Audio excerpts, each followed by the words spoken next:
the concept of ideal gas law. Why this ideal gas law has come into picture? This is because to know the properties of the gas, we need to know about the different properties of different gases. Maybe it may be real gases. What is meant by real gases? How it differ from an ideal gas? Real gases are the gases that changes according to their properties of the material that are involved in that molecule, gas molecules. And ideal gas means it has some set of rules, like we are assuming.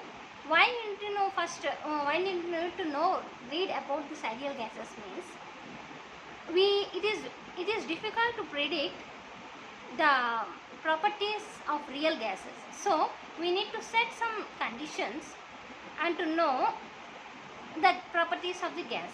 That is the set of conditions that we are assuming is that the ideal gas. Why we need to know the ideal gases? Know the properties of the gases first of all. With that only, how the system, we will be able to know how the system behaves, right? After knowing the system, what we will do? We will be able to model and simulate and optimize the processes so that we will be able to know the behavior of the system correctly. So for that purpose only, this ideal gas has come into the picture. On what does mean the ideal gases? What are the properties that are involved in the ideal gases means? Actually, it is ideal gas. The assumptions to make an ideal gas is that there is no intermolecular forces. That means no covalent or physical forces and attraction between the molecules. Those are such type of conditions. One exists. Another one is it is having low pinpoint volumes or low masses of the, and with very low volumes. It consisting of no volumes. Gas and molecules are consisting of, assuming that we are assuming, the second assumption is, first assumption is that we assume that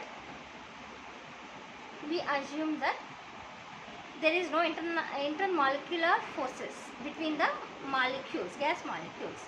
And second one is there is only little mass, and that implies there is no volume of the particular gas molecules.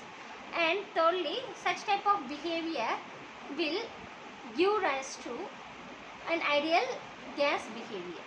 Okay, that means at normal temperatures and high pressures, this ideal gas is used, and this is another example. And these set of rules which exist, which obeys such type of gases are called the ideal gas, and the law that is developed for explaining this process is called ideal gas law, and that is nothing but PV is equal to nRT, and P is equal to pressure, V is equal to volume, N is number of moles, T is temperature, and R is universal gas constant. Okay, and this ideal gas law, where PV is nothing but the work here, and the units of this work is, in thermodynamics, work is a form of energy. So the units of work and energy are the same, that is joules. Likewise.